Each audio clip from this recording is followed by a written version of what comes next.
lovely good morning and welcome to Camden TV's Breakfast Show. It is the Thursday edition and thank you so much for joining us this morning. I'm Tapelo Joe Smarter to be with you for the next 1 hour. Thank you so much for making that decision of joining us this particular morning. Do remember that we are live on Topstar channel 106, streaming live on Facebook, YouTube and on the Kenstream app. Do subscribe to our socials. Let's grow the numbers together. Remember, this is Camden TV, not just another channel. Now, in current affairs, we have a lot lined up for you this particular morning. But first things first, dear viewer, do remember that 24 years ago, on this particular day, a disaster happened, and we're talking about a disaster that happened in the United States of America 24 years ago today, where confusion broke out and the world was shaken when Islamic jihadist attack led by the Al-Qaeda network of Osama bin Laden brought down the two Twin Towers and Pentagon in America. For those that were there during that time, not necessarily physically being in America, but being there as in you are born, you are present that particular time. It was an unfortunate incident. So many lives were lost on this particular day, September 11th. That was in 2001. So we just want to remind you that this is what happened on that particular day. My director will be putting up an image there just to show you the extent of the damage that happened to the Twin Towers on that particular day. Dear director, are we ready with that particular image? He'll be putting it up there. So this is what happened 24 years ago on this particular day, September 11th. The United States of America was confused and the world was shaken as a coordinated Islamic jihadist attack led by the Al-Qaeda network of Osama bin Laden brought down the two Twin Towers and Pentagon. Now, if you remember this day, then we can have a conversation together as elders. Okay, so that's what happened on this particular day. Now, let's bring it back home. Yesterday, we saw former Patriotic Front Deputy Media Director Antonio Mourinho Mwanza, and do bear in mind that he is a former UNZASU president as well. During his activism, student activism back in the day. For those that might remember Antonio Mourinho Mwanza, those days he was very active at UNZA as a student and as a union president. Now, yesterday he launched his political party, Democratic Progressive Party. Let's have his image displayed on the TV screen, dear director. He launched his political party yesterday, and a lot came out from that particular press briefing.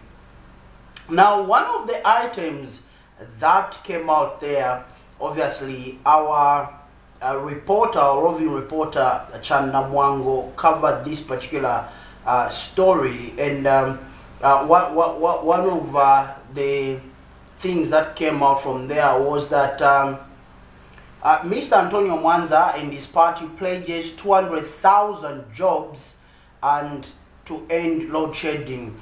Now, president of the newly launched Democratic Progressive Party, DPP, Antonio Mwanza says his party will invest in power generation as part of his policy priorities aimed at making electricity more affordable for Zambians.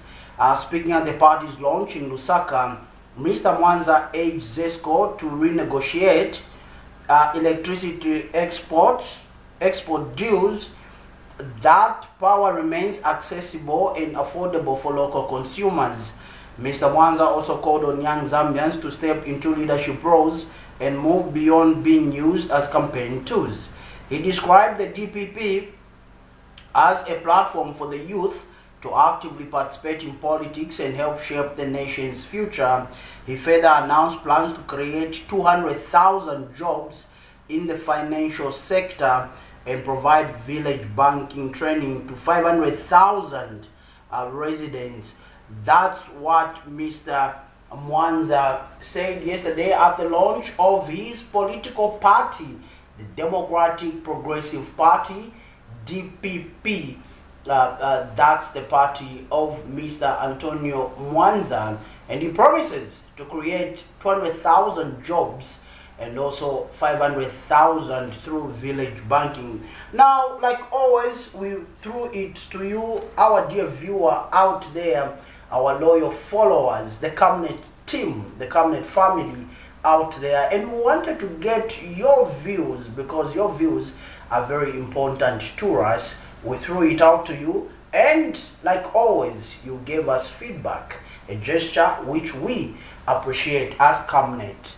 Now, let's go to the comments and see what you, loyal and esteemed viewers out there, had to say. We begin.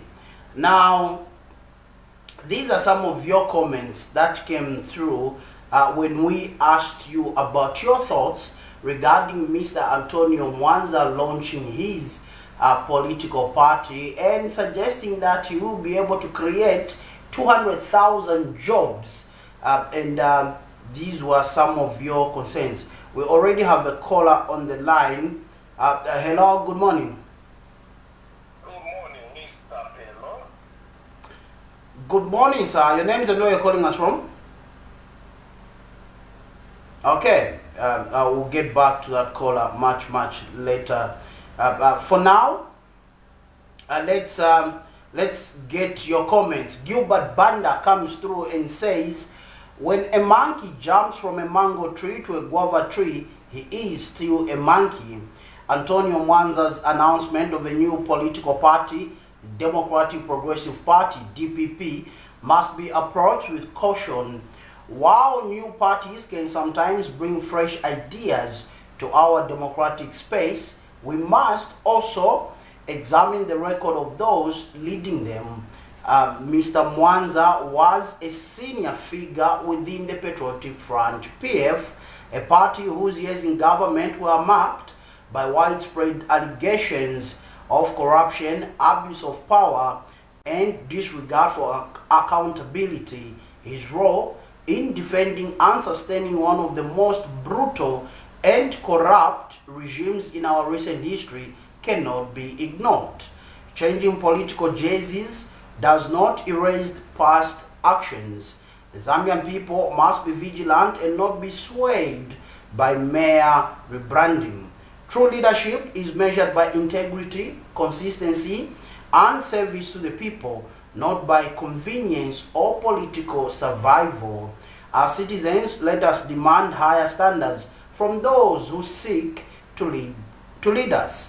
Zambia deserves leaders with clean hands, proven integrity, and a genuine commitment to justice, democracy, and development, not recycled figures who hope the public has forgotten their record. That's Mr. Gilbert Banda giving his submission. Thank you so much, Mr. Banda, for that submission. We go to Mutale Justin, who comes through and says, just littering political parties around. Let's have the image of Mr. Antonio Mwanza there, dear director, so that we give context to our comments.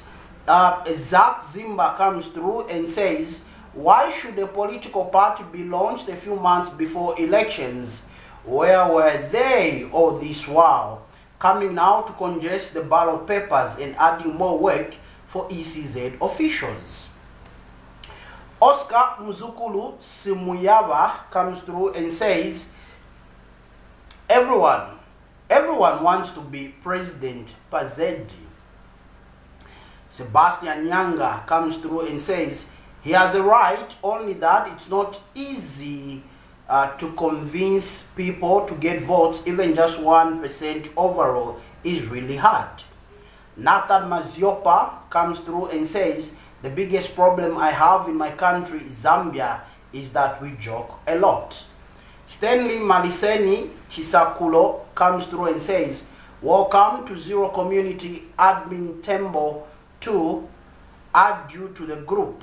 Okay. Godfrey Handondo comes through and says, further disadvantaging the opposition by forming more political parties.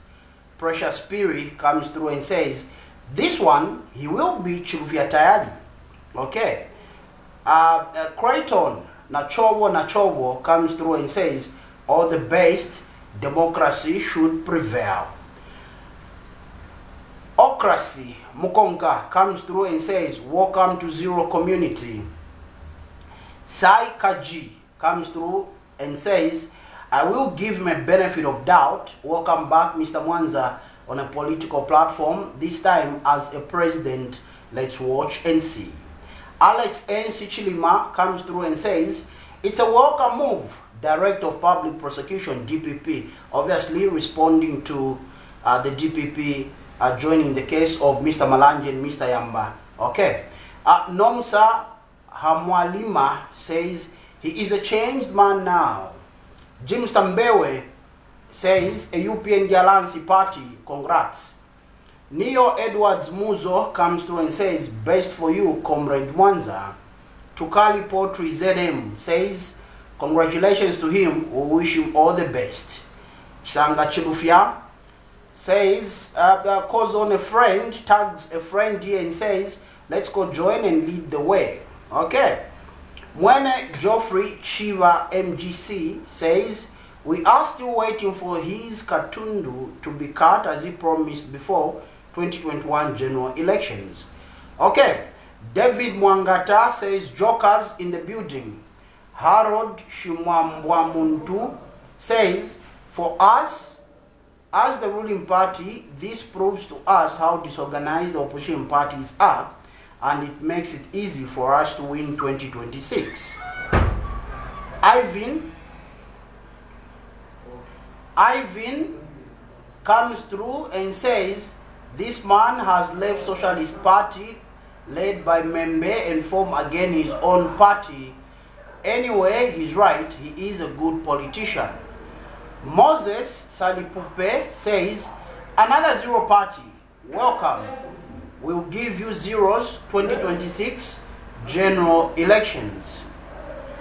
Modric Hamwacha comes through and says, we are just increasing the number of zeros in our political arena. Watson Goodman Banda says, it's his democratic right. Let him enjoy it. Elisha M. Mudenda comes through and says, what is his DPP stand for in terms of his democratic ideology? Then SH Chams comes through and says, my brother, just buy bonds to Bank of Zambia. You will never go wrong. You are just wasting your time and money. Betty Shakami reacts with a word and some emojis here. She says Yaku with some surprised emojis here. Okay, Roya Ngalasia says these boys and ends there. Elisha M. Denda comes through again. He says, him, Jackson Slavwe and other youthful political leaders must come together and form one strong party, not like this our way.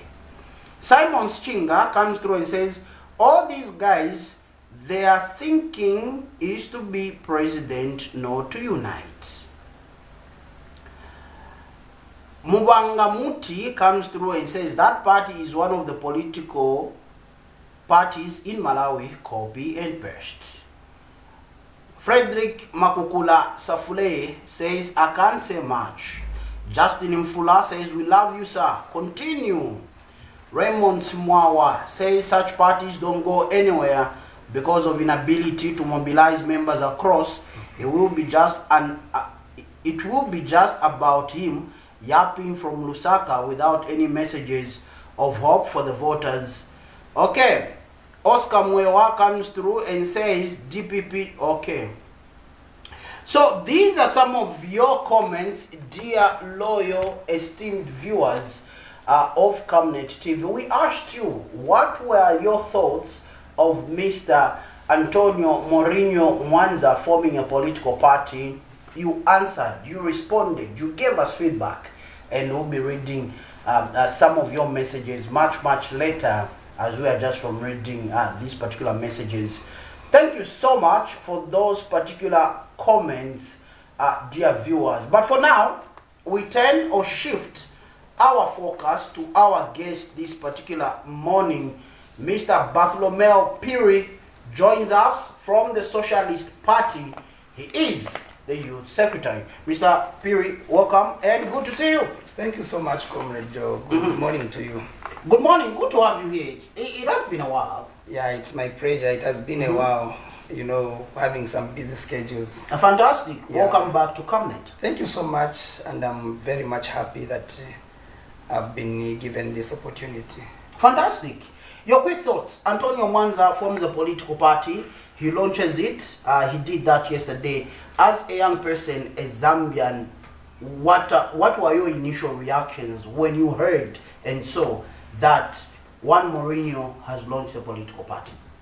All right, I think for me, I don't see any problem in forming a political party.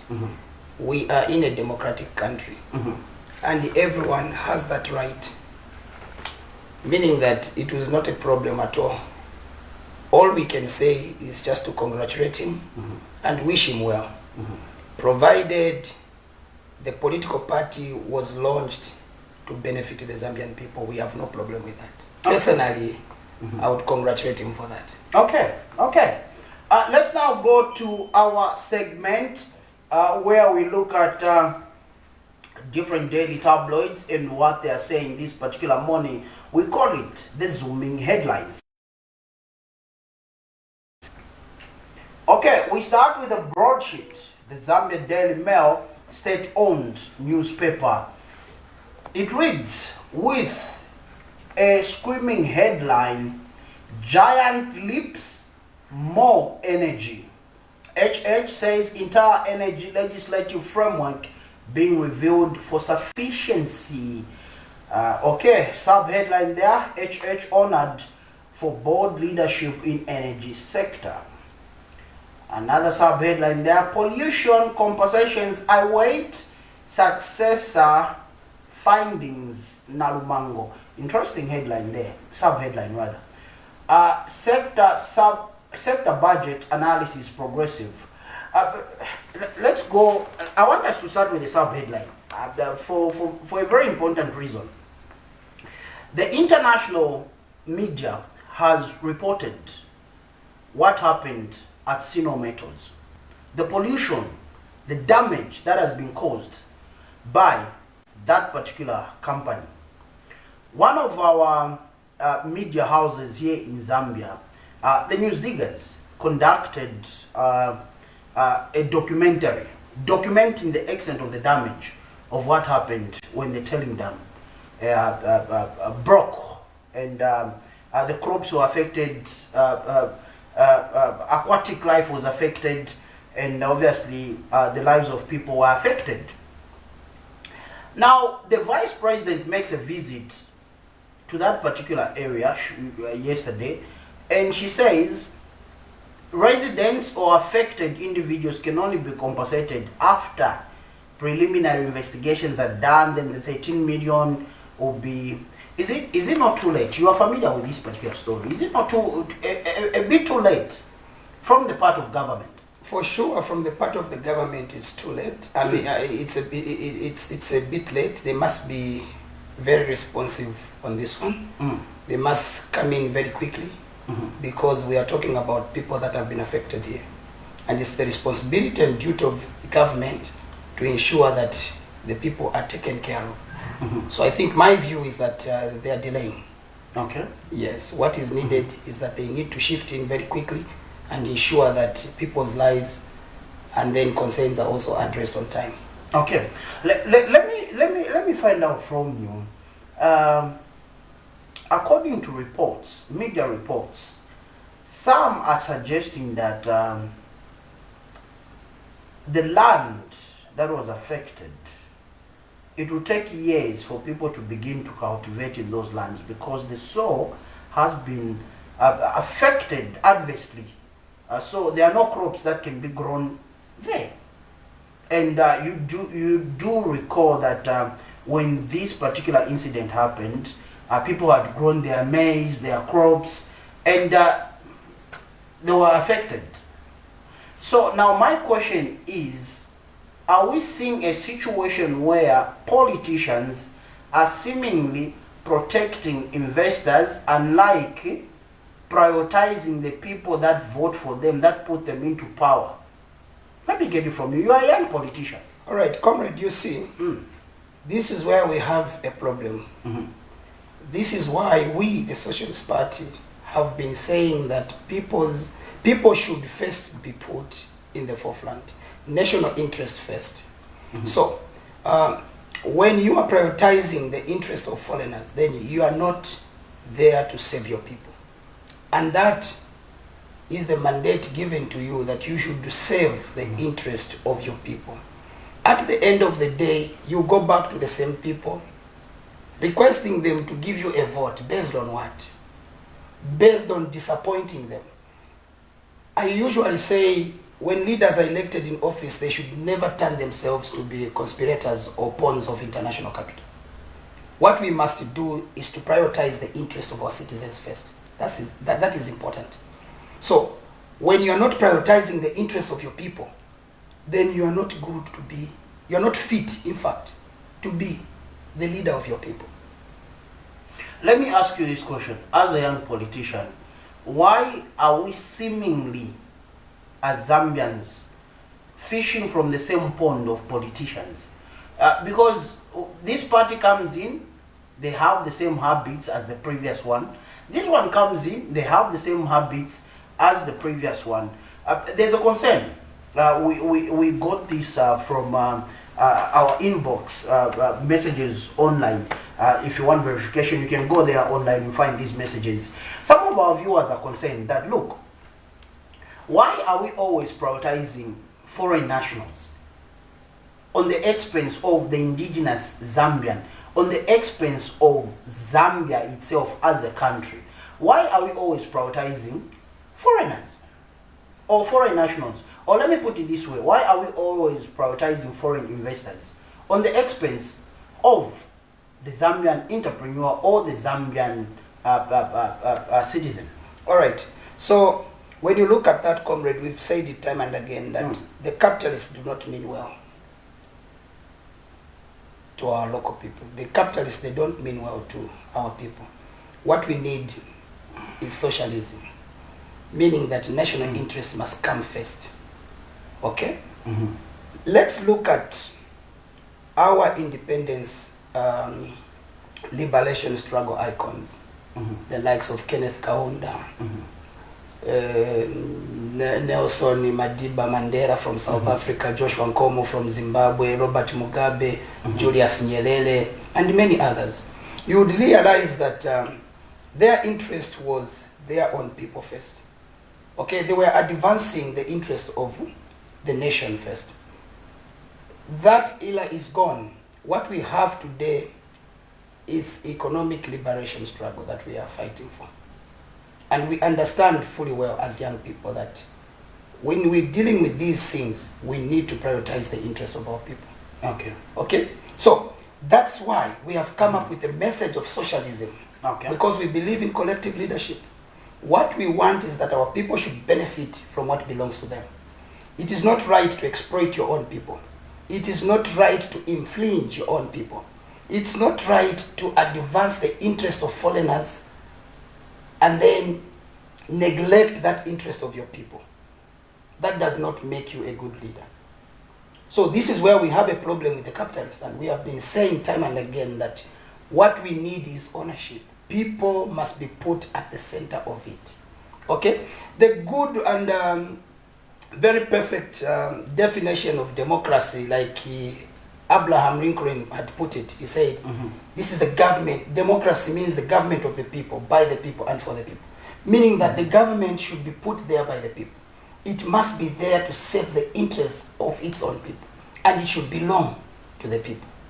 But Okay. why hasn't that been the case in Zambia for so many years? You and I have been around to realize that politicians have always prioritized their interests first. And what the Zambian voter doesn't realize is that when these politicians come to you, they are actually asking you to give them a job. If somebody comes to you asking for a vote, they are actually in essence asking you to help them get employed at the National Assembly. Sure. And their boss is the speaker. You are getting my concept, Yeah, right? yeah. So now, if you are going to employ somebody as a Zambian citizen, why should that same person not work according to how you want them to work? Why are you politicians? You are a young politician. Why are you politician or your senior politicians? Why are you in a tendency of taking the Zambian people for granted, if I may use that word? Because look, the people have been affected. Some relied on farming. Their land has been affected. It will never be cultivated because of the chemicals, the amount of toxins that have been put in their crops and into that land. And now you are being told, the government official is telling these residents, these indigenous Zambians, that first of all we need to wait for an assessment. That's when the 13 million will be paid. When the company itself is ready to pay that particular 30 million, a Zambian official comes in between and says, no, first let's do the assessment, then that's when you are going to be paid. Are you politicians being fair to the Zambian people? You see, comrade, I'm talking about capitalists and I'm talking about socialism here. But you're coming from the same pool. You're Yes, all politicians. I'm coming from the same pool, but you must understand that we differ in terms of the economic system that we are using. Okay. So the capitalists are there to, they are there to protect their interest, okay, on the expense of the poor. You must work and someone else should benefit. Okay. Okay, the rich should get richer and the poor must get more poor. We, the Socialist Party, are vice versa. We are talking about the opposite of capitalism.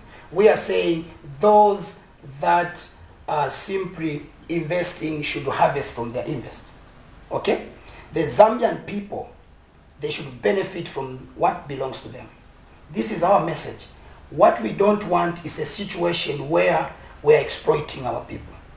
Okay? Remember that leadership is character. So, when we talk about capitalists, these capitalists are coming to serve their interest. That is why they will give contracts to their fellow capitalists. They will not tolerate you as a socialist because they know that socialist ideologies are people-centered. Okay?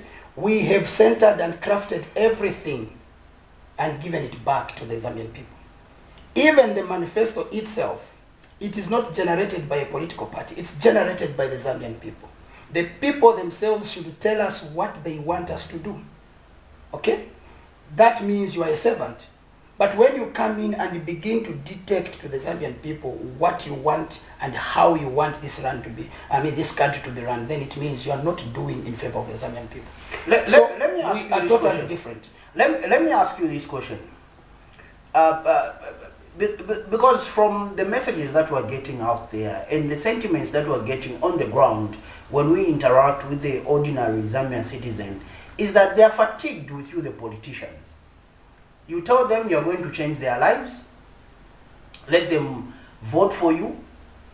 When you ascend to office, when you become, whether it's a councillor, it's a member of parliament, you do a 360 degrees turn on the Zambian people. Their lives become worse than they were before. And this doesn't seem to bother you, the politicians. You keep on moving and you keep on flip-flopping, and now you begin to use semantics to confuse the Zambian people. Is politics a game of lies? Let's be clear so that we know that the Zambian people are being duped, The Zambian people are being lied to by you, the politicians, because why am I generalizing? Whether it's blue, green, red, purple, whatever, you come from the same pool. So what makes you different? Is politics a game of lies? Tell us so that the Zambian people out there know that, okay, fine, when Comrade Bartholomew comes to me, he's coming to lie. So let me know how to handle the situation. All right. That's why, Comrade, political science is a very, I would say it's a very crucial and important program that we need, more especially to leaders that are vying for public office. Okay. I don't know whether it's here last time when I was talking about political psychology, that we should never at any point use political psychology to manipulate Zambians. We should never reach to that point. Okay? So politics is not a game of lies. But we have got people who are in politics that are liars. People who do not mean well, and yet they come to you promising that this is what they will do. They will improve your lives. But when you give them that opportunity, they will turn against what? Against you. They will turn, and then they will not fulfill that which they promised you. Okay? So, the only difference here is that we must begin to identify leaders that mean well.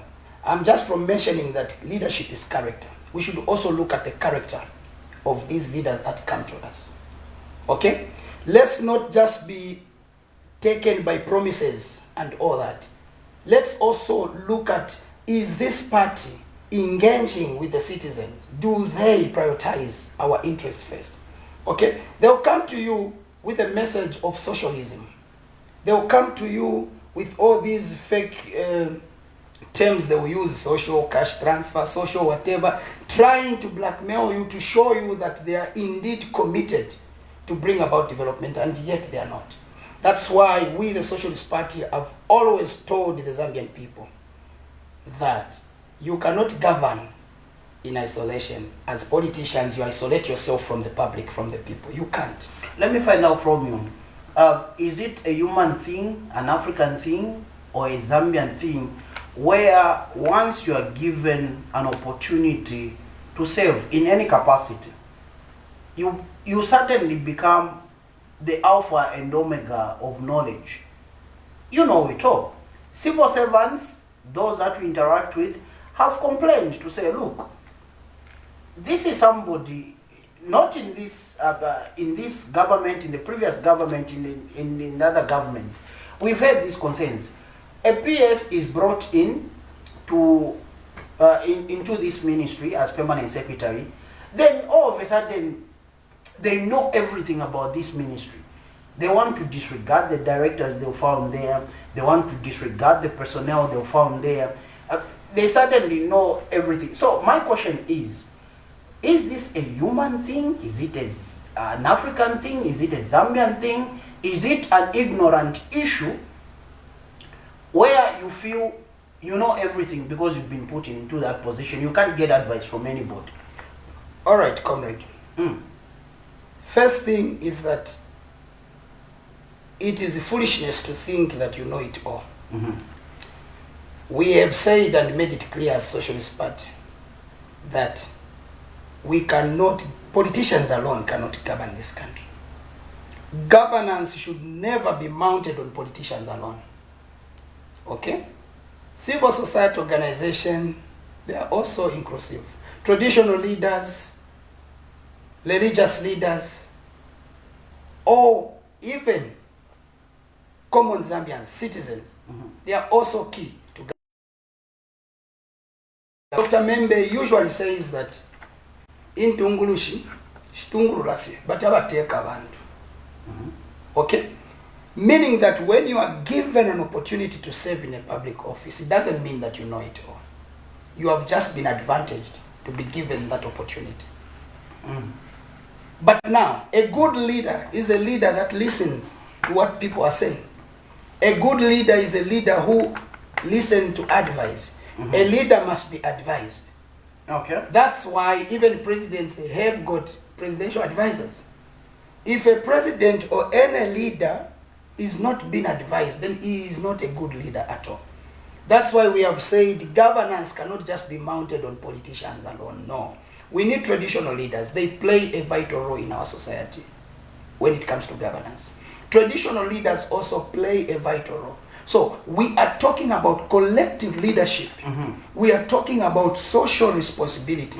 This is key to pure and good democracy in any given society. Okay. So we don't have to think that we know it all. Okay. In fact, I've even remembered one point which my president said. He said the intelligent people went in ministry as pastors or the clergymen. If it's also, if it were Tama politics. Okay? What he's trying to say there is that when you become a politician, it doesn't mean you know it all and you have all the brains, the ideas and everything. No. We draw ideas from the public. Okay? Comrade, you cannot solve a problem minus finding out what is affecting your people. If I want to be a leader of the people, I must get to the people and ask them what is affecting them. My role is to lead them in that direction. Let me ask you this question before we go to the next newspaper. The Socialist Party and you as their secretary, Mr. Bartholomew, Phiri, you obviously know what the Zambian people are going through right now. Is it wise you form government next year, then you begin to tell us to say, we need to go back to the people to tell us their challenges? Isn't your motivation of forming government based on what the Zambian people are going through? The sufferings of the Zambian people. You form government, you begin to flip-flop and begin to tell the Zambian people that, no, tell us what you're going through, we are a listening government. Comrade, being told what Zambians are going through, it's an ongoing process. The moment we are forming government, we already know the challenges that Zambians are facing. So why not address them? Now, when we form government, our focus is to address what is affecting our people. But at the same time, there are new liberations that comes in. Okay? We cannot start dictating, but we have to get back to the people and ask what is affecting them at that particular time. Before. That's why I talked about the manifesto. I said the manifesto must be crafted by the people. It's the people to tell you, this is how we want our country to be governed. This is what we want to see in our country. So the moment we are voted in, we begin implementing what we had researched and also brought on board. Okay? So it's an ongoing process. It doesn't stop from there. That's why research, it's an ongoing process. You continue researching. Okay, dear director, hit us with another daily tabloid. Okay, we go to the Daily Nation. Judges' salaries in legal hitch. As State Counsel John Sangwa says President Hichilema is in breach of the Constitution by issuing a statutory instrument prescribing salaries and housing allowances for judges, while Solicitor General Mujende declares the improved judges' emoluments are legal and will stay. Okay, Antonio launches new political outfit. Hichilema calls for Africa Power links. HH and Mwimbu have disagreed over retirement of older MPs, says Mundubide. I'm interested that these legal matters is a prison for legal minds, but let's go to HH and Mwimbu have disagreed over retirement of older MP, says Mundubide. My question that I'm going to draw from that particular sub-headline is, we've had members of parliament that have been in parliament for 20 years, others it's 25.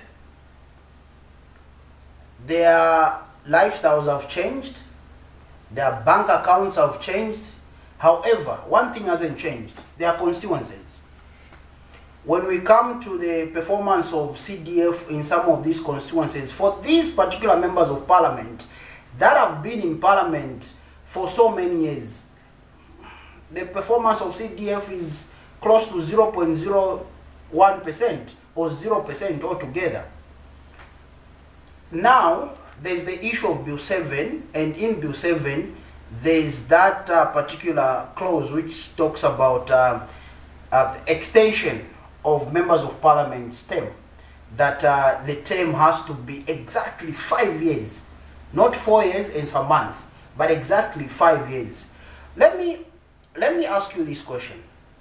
Do we need term limits for members of parliament? All right. First thing first, comrade.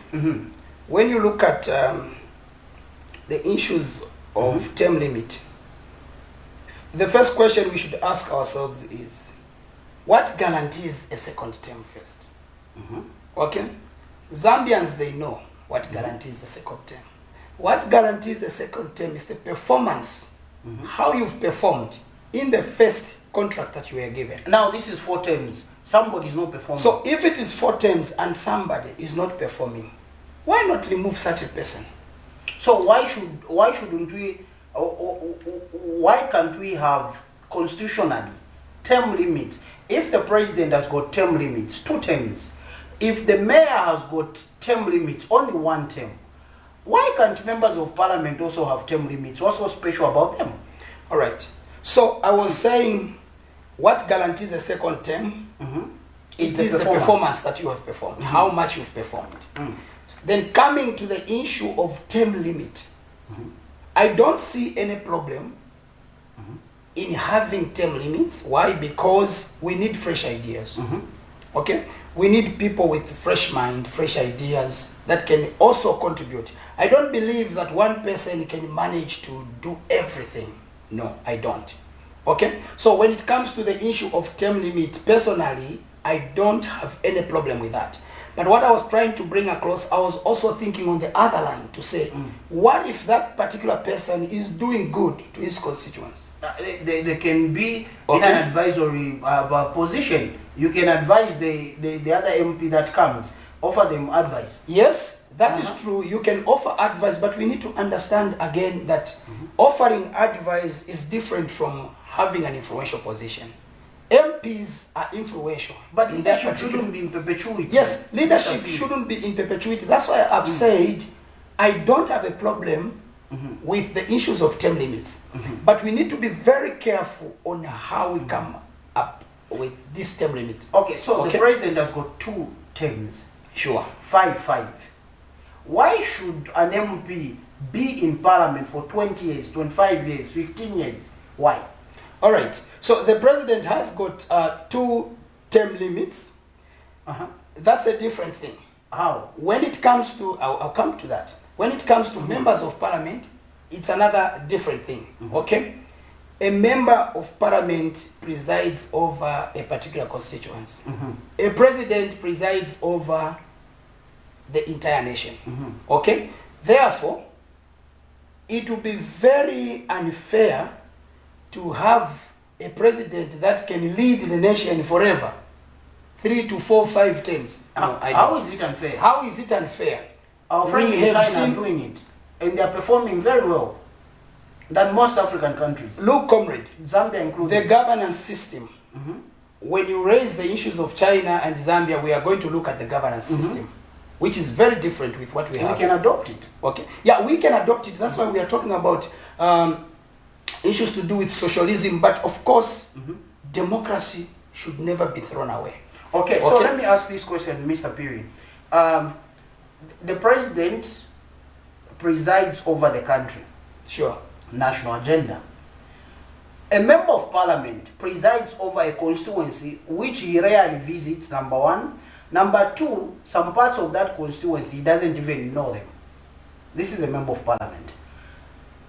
Which one should override the other? The national agenda or the constituency agenda?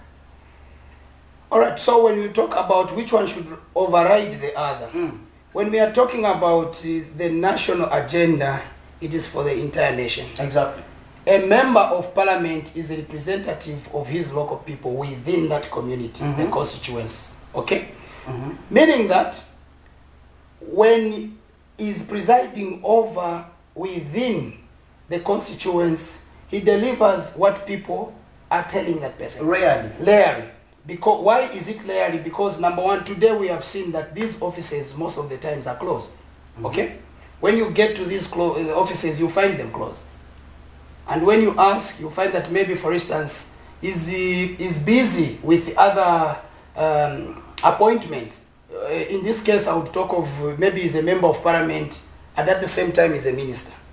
Okay? So you would find that the concentration is more. And for those that are not ministers? Those that are not ministers, it's the incompetence, comrade. Because you need to be found in your office and you need to know what is happening in your particular constituency. So, term limit is not a bad thing.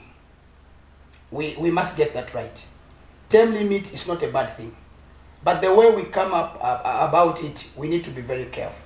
Because sometimes we may just put in term limits and at the same time we are disadvantaging ourselves. But the mayors only have one term, Mr. Phiri, and they don't complain. Yeah. Bill number 7 is trying to bring unlimited terms to the mayors. And for the MPs, instead of putting term limits, they are saying, no. It actually has to be 5 complete years. Don't you see that there's a disparity there? That's why, comrade, I'm saying I don't have a problem with the term limit. But what I'm trying to put across here is that we must be very careful. You know, when you are making decisions, you also think about the future, number one. You also think on how is it going to advantage and disadvantage. But has this been helping us? We have members of parliament with the increment of Constituency Development Fund, CDF, okay, to more than 30 million now. Their constituencies still look the same. In rural areas where schools are supposed to be built, we are being told no, 2 by what? 1 by 3 classroom block. In urban areas, we are still being told 1 by 3 classroom blocks. Me, I'm thinking, since CDF is over 30 million, let's have 2-story buildings in urban areas. Then you will say CDF is working. This member of parliament is utilizing CDF well. You go to rural areas, 2 by. No, this maternity wing. And when you look at some of the so-called health posts or market shelters that are being built using Constituency Development Fund, they leave much to be desired. Where is the money going?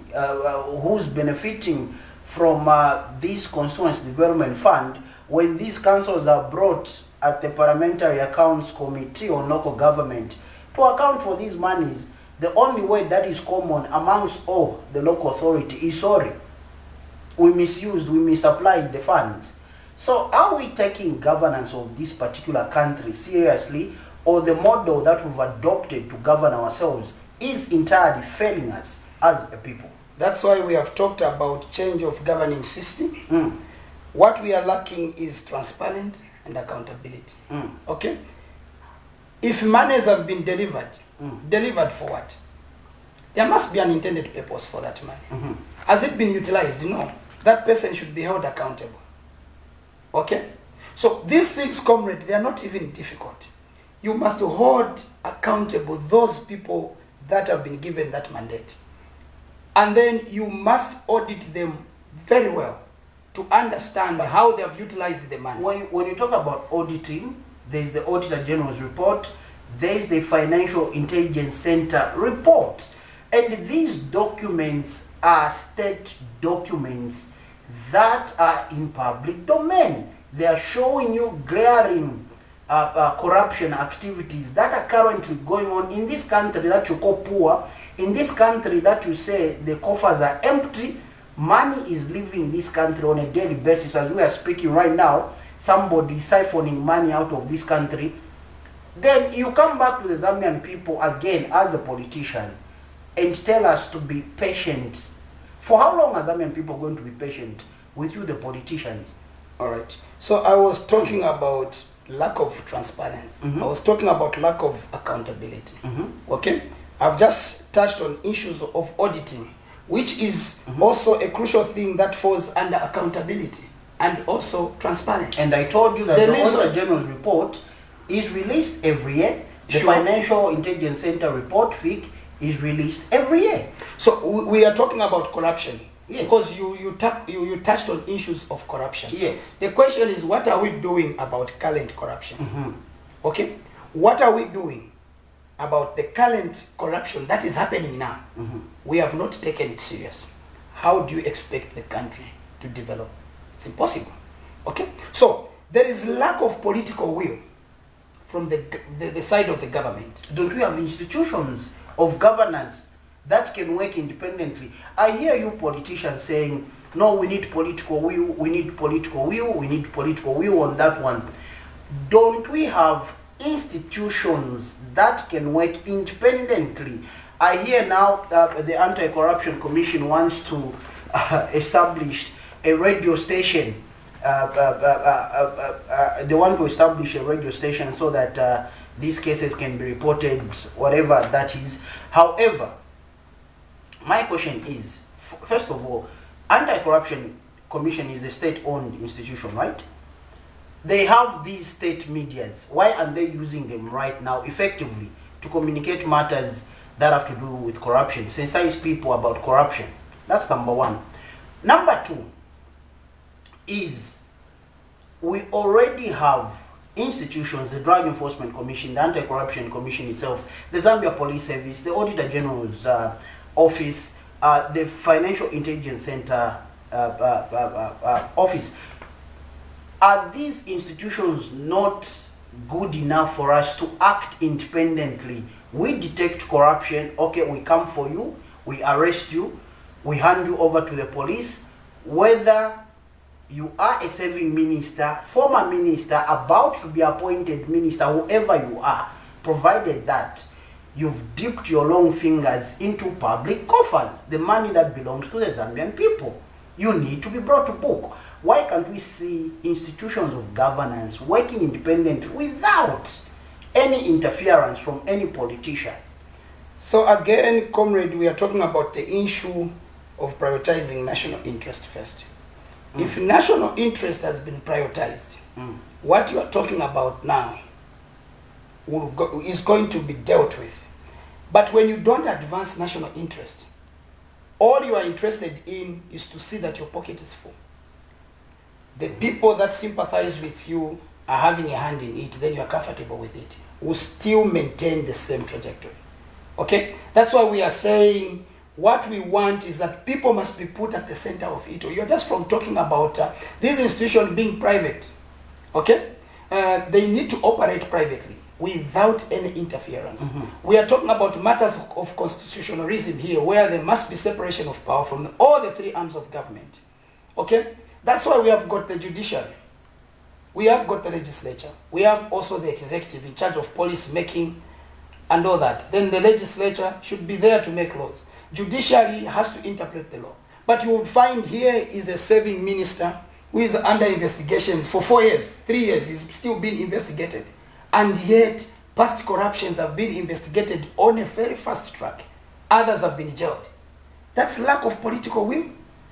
That's lack of seriousness. That's lack of prioritizing national interest first. Because if we prioritize national interest, all these that we are talking about here would be things of the past. At least we are going to get somewhere as a country.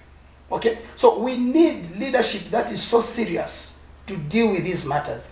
That's why the opposition political parties are there talking day and night. We are busy talking because we have seen that things are not working. But even you, the opposition political parties, there's a concern. In fact, it's easy to see that you, the opposition political parties, are not united. United in the sense that we have one political party with different factions. This one calls himself president, that one calls herself president within one political party. We have you, the opposition political parties, you form alliances, you break this alliance, you break it, again you go and group into another alliance. What exactly are you telling the Zambian people? All right. Comrade, one thing that you should know is that alliances let me put it in this way. When you form an alliance, there must be first thing you need to understand, why are you getting there for? Okay? The issues of alliances is not just politicians who want to form alliances. It's about the Zambian people that are calling for a unit of purpose. If Zambians are calling for a unit of purpose, you as an opposition political party, what you must do is to listen to what the Zambian people are doing. But now, here's the challenge. You get into an alliance and you find there's confusion. Comrade, can you continue being in a confused state? So you break it, you form another one. You don't necessarily break it. Before you break it, you first get into it because you're already in it. So you need to provide solutions on how you can go about it. But now, there's an external hand that is causing confusions there, of which some of them have even said it that we are doing that. Okay, we have planned people here and there just to confuse political parties on purpose. These are politics. Okay, so we need to be very careful again. That's why when we are looking at these alliances, we are not just getting into any alliance. We are also looking at which one speaks the language of the Zambian people. Which one is promising that at least when this is taken so serious, we can get somewhere as a country. Okay, so it's not just about forming and breaking. We are also looking at other traitors. Okay, because within the alliances, there are two things here, comrade. If interest converges, you work together. If it doesn't, you can't work together. Even the Bible declares it that two cannot work together unless they do what? They agree. So now we are talking about some people that are in these political parties or that have joined alliances with a different agenda. How then do you expect to continue when you are looking at prioritizing the interest of the Zambian people when others are looking at the different angle? Automatically you break. Okay? Okay. We need to look at which one is consistent and who means well. Today you hear this politician saying this. Lelo basta support aba mailo ba president wa government no wachita bwino mailo futi bapinda mukawamba kubakamba kutia is wachita bwino. The other day you see them, you even see that these people are just jumping from one place to another. Okay? Okay, fantastic. But let's quickly, before we wind up, let's quickly look at two newspapers that are remaining. Dear Director, quickly, before we get Mr. Phiri's expectations, tomorrow, President Hakainde Hichilema will be addressing the fifth session of the 13th National Assembly. We would like to get your expectations. Muti, worst speaker ever. The speaker cannot conduct an illegal referendum. Luwinda, former justice minister there, Mr. Given Luwinda. Michael represents Zambia at Ghana Arts Fest, veteran musician there. People are saying Kuya Bebere, says Liswaniso. Okay, let's go to another one.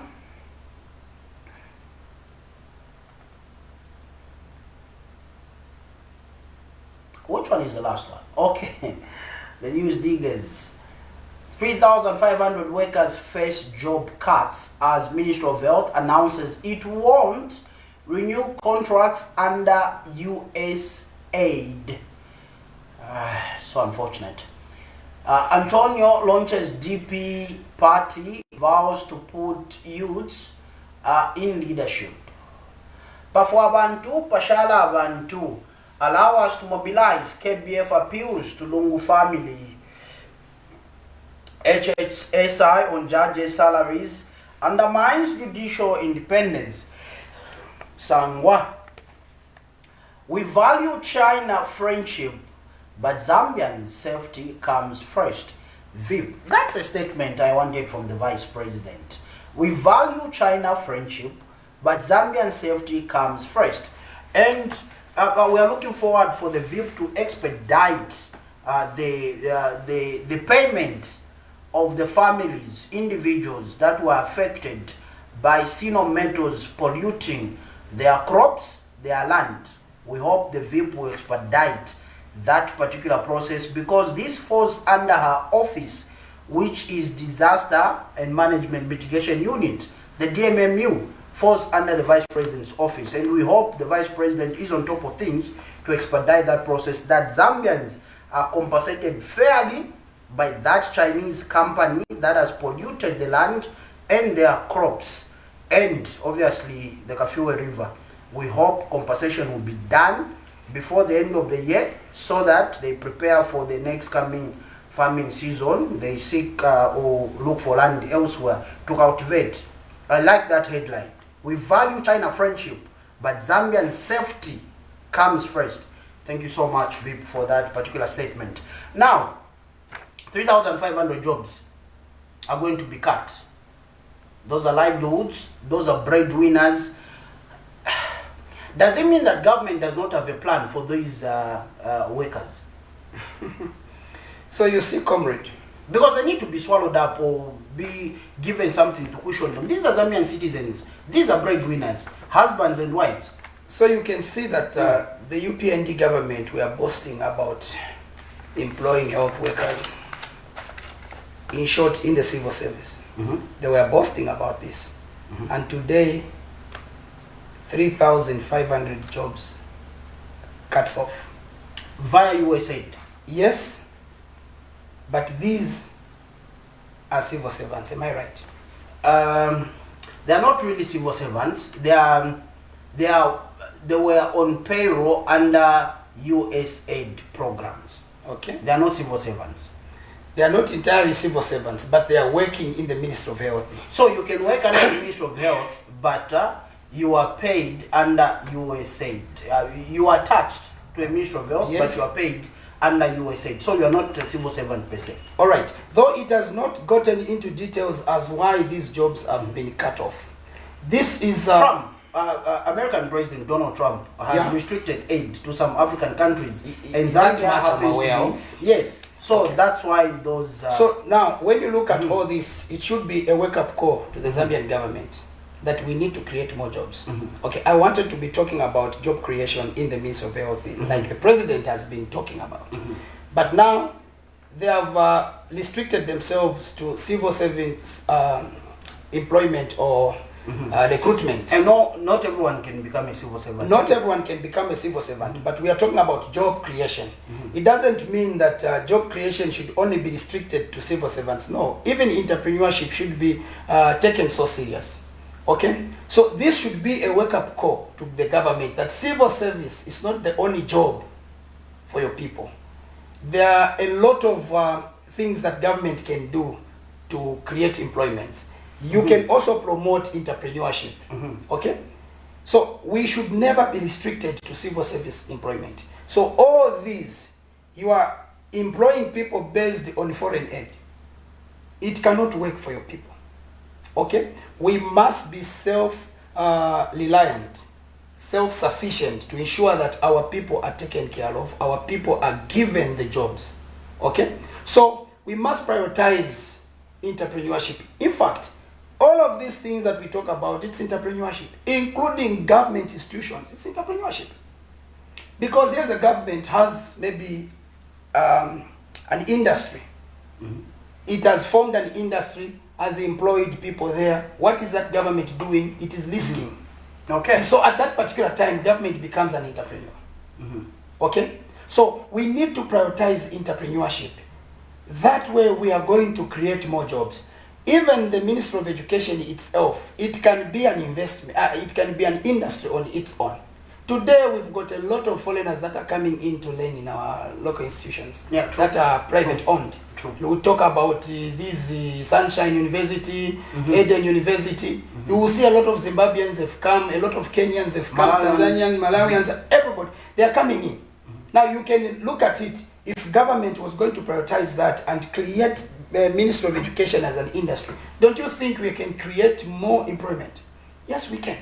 Okay. Okay, so there are a lot of plans that we can come up with to take care of our people. Okay, fantastic. We need to go, but quickly, let me get your expectations from the president's address tomorrow. One of our text messages here was from somebody in the media industry saying that the same way there's massive recruitment for teachers, for nurses, for army personnel. Somebody in the media industry is saying they need to see massive recruitment of journalists, media personnel, also to be recruited in government institutions, according to them. That's what they are saying here, that they need that massive recruitment to be extended to the media fraternity as well, unlike pockets of appointments that we see moving around. But we need massive recruitment in the media sector as well. We need that to be addressed by the president tomorrow. We'll be following his address keenly. But let me get it from you as we go. What are your expectations from the president? Of course, there'll be the issue of know how we are applying values and principles. The Zambian people are saying, can we hear issues that affect Zambians directly? Some are talking about load shedding, some are talking about the high cost of living. Can we have those issues addressed? That's what our viewers are saying on our Facebook page. For verification, you can go to our Facebook page, you get that. But let me get it from you, from the Socialist Party, and from you as a Zambian as we go. All right. So coming on the issue of the presidential address to Parliament tomorrow, the president will be addressing Parliament. But what we are expecting as Zambians are actionable solutions and not political rhetorics in Parliament. This has been happening. We hear a lot of good, sentiments coming from the president, but they are not action. They are failing to act on what they are telling us. In other ways, I don't believe in trusting what the UPND tell us, because they have failed to fulfill a number of things that they have promised to the Zambian people. So our expectation, although we can expect that the president should address the issue of energy, of which I have seen a post on social media on his page. I hope it's the official page and not a pseudo page. What was the content? It says we are addressing Parliament tomorrow, and energy will be addressed tomorrow. We will talk about free education. The president has been addressing Parliament and he has been talking about free education, which I've said it time and again that free education, in my view, it's a scam. Free education, it is an attempt to brainwash Zambian minds. I've said it time and again. But now he says he's going to address the nation, he's going to talk about energy. And there was a question to say, what else do you want us to address?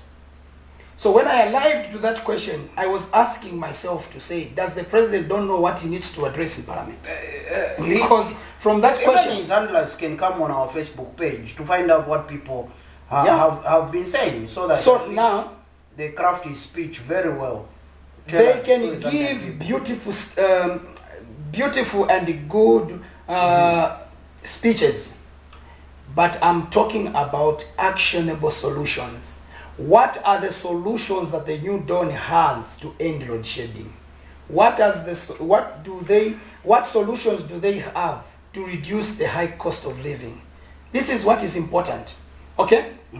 But I want to make it, I want to be quick to mention that you trust the New Dawn at your own risk. Okay. So as we go, the president's Facebook page, the Haka in the Ichlema Facebook page, as of 11 hours ago, the post that is there is, we are working late into the night preparing our speech for the opening of Parliament on Friday. Yes, we will talk about energy, development, and free education. What else is on your mind? Taking notes, Bali. Then there's an image of the president here. Quickly, we'll just take two comments on the president's Facebook page. We see what people have been saying. Okay.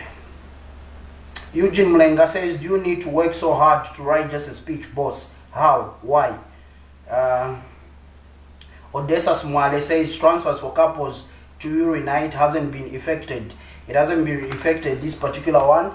We did our own preliminary investigations. We were told because of teacher recruitment at that particular time when the president made this announcement, it collided with teacher recruitment and also the transferring of couples to reunite. The HRs were overwhelmed. That's what we were told, according to our investigations. So, Mr. Phiri, we need to go. My director is telling me we need to go. He's given us extra 10 minutes. Right. We've exhausted it. We need to go. But thank you so much. Keep on those messages coming. Let them come in. Tell us what do you need the president to address tomorrow. Remember, like we said, that the president follows social media. Yesterday, a post was made that he's taking notes on what you, the viewers, are saying. Let's monitor what he's going to say and let's follow his speech. And on Monday, we'll be able to come back after his speech tomorrow and see which areas he talked about and how the UPND under President Hakainde Hichilema intends to address some of these particular issues. We are monitoring this speech without fail. Thank you so much, Mr. Phiri, for coming through and for honoring our invitation. It's always a pleasure hosting you. Thank you so much, and I'm grateful. Okay, that was Mr. Bartholomew Phiri, Socialist Party Youth Secretary, gracing us with his presence this particular morning on behalf of my director. Thank you so much for the extra minutes. I'm Tapelo Joe Smarter. Thank you, dear viewer, for tuning in this morning. We'll see you when you see us. Good morning.